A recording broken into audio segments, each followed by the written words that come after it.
Pete Buttigieg. Mayor Pete, how am I doing in pronouncing your last name? I'm trying, but I'll admit I sort of swallow the last edge. You got it. That's pretty good. And there's a reason they just call me Mayor Pete around here most of the time. But let me put you on the spot. Just pronounce it for everybody so they can hear you say it. Buttigieg. There you go. See, just easy. Rolls off the tongue, right? Just rolls like it off looks. the tongue. Exactly. All right, let me start with what's happening in Virginia. And I'd like you sort of to deal with it this way. Obviously, there's zero tolerance for racism, for sexism, for sexual assaults, all that stuff. But I want to ask you, what should be the standard of forgiveness? What should be the standard of fireability? You see where I'm going here. We seem to be in a rough moment here in the state of Virginia. Well, I don't know that this is a set of decisions we can automate because each of these cases brings different elements to it. I mean, it's shocking that we're dealing with 3 at once in the state of Virginia. It's also clear that each one has its own dynamics, and I think that's one of the reasons each one has aroused a different set of responses. What matters to you? Does a person's public service record, how much does that trump bad behavior in college? Well, I think one thing we got to remember is that there is a relationship between the racism in America's past and the racism in America's present. I think one of the reasons why some of these things that can surface from a long time ago are so horrifying is that they arrive at a moment when we know that racial injustice is still very much a part of our national life. And if it has the capacity to harm people today, not only be something that might have harmed people at the time, then that's one of the reasons why, at least in our party, it's taken extremely seriously and may well cost people their jobs. You called on Governor Northam to resign, and in fact, you, in a statement to CNN, added that you have high regard for Lieutenant Governor Fairfax, and you thought he would serve Virginia well. Obviously, you did not know about these allegations, but I ask you now, do you still stand by that statement? Well, I'd say the allegations are extremely disturbing, horrifying, in fact, and they deserve to be fully investigated. You know, when somebody experiences sexual assault in America, they need to know, he or she needs to know, that those allegations will be taken seriously and that they will be believed when they come forward. And so I hope that that will happen in this case, and then decisions can be made accordingly. Your past, have you dug in? And, you know, your generation, right? You're running as sort of the millennial, millennial Gen X. I'm a little bit older. I don't have the social media, I hope, issues that others may have had in my high school life.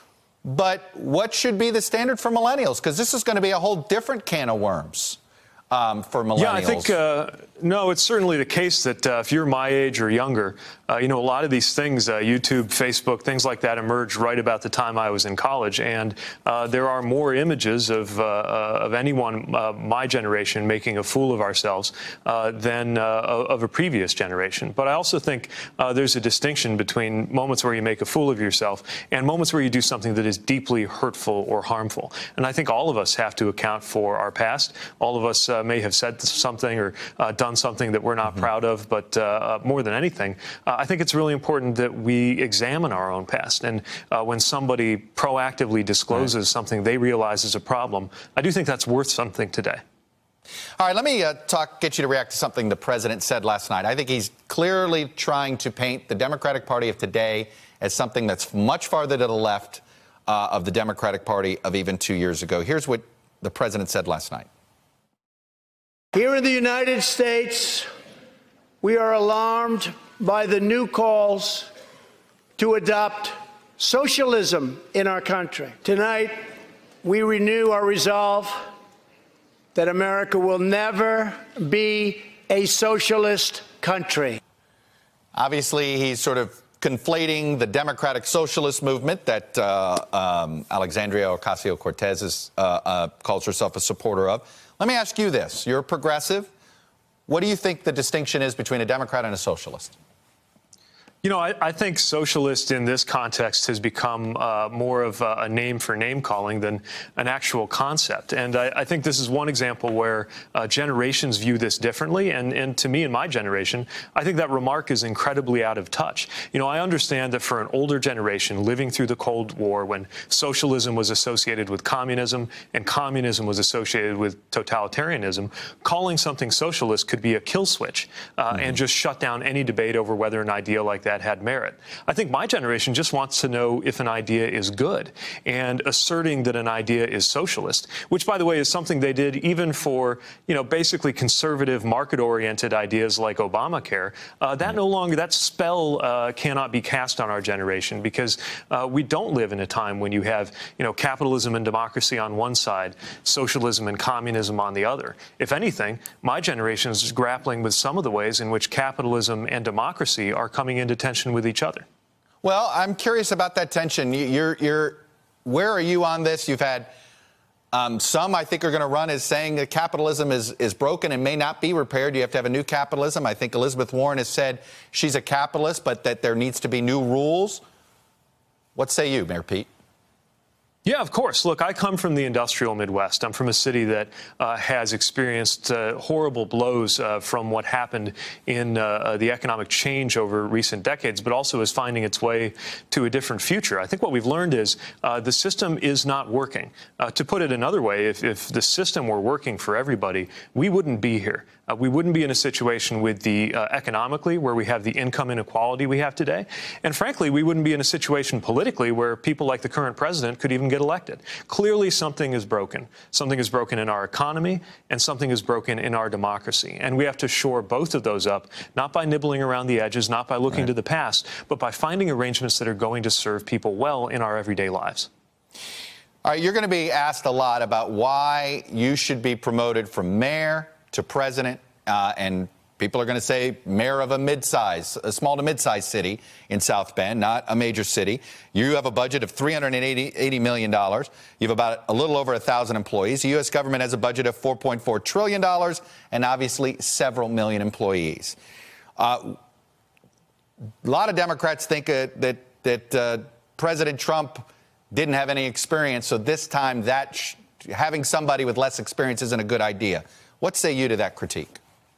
Well, there's no way to have less experience than this president. I would also say that the experience of a mayor in America of a city, frankly, of any size right now, is highly relevant to executive leadership. You know, those numbers you just cited, hundreds of millions of dollars a year in terms of the budget I have to oversee, over 1,000 employees. Obviously, it's a leap from that to the federal government. It's also considerably larger than the number of employees or the budget of, let's say, a Senate office. You could be a very senior senator and have never in your life managed as many people as a mayor of a relatively small community. Look, we're talking about executive leadership. And when it comes to executive leadership, I have not only more years of government service than the president, but I have more years of executive experience than the vice president. And by the way, more wartime military experience than anybody to walk into the Oval Office on their first day on the job since George H.W. Bush. Everybody is coming into this office or this conversation with a different level of experience. And look, there's something very audacious. There's something almost a little bit obscene about any mortal thinking they belong in that office. And yet, when you have your experience, plus you're willing to bring in a team that can guide you, and you have the ideas that people respond to, people have risen to that occasion time and time again. Mr. Mayor, that's all the time I have today, but I have a feeling we're going to have more conversations and have a longer period of time to do it. I appreciate you coming on, sharing your views, and I'll give it one more shot. Mayor Pete Buttigieg. We'll be talking soon. Hello, YouTubers. If you're watching this, it means you've checked out our channel, so thank you. Now do me a favor, subscribe by clicking on that button down there. Click on any of the videos to watch the latest interviews and highlights from MTP Daily and MSNBC. You can get more Meet the Press content every morning in the First Read newsletter. If you're tired of content that you don't know anything about where it came from, you don't have to have that problem with us. NBC News, MSNBC, MTP, and the Meet the Press mindset right here for you on YouTube. Subscribe now.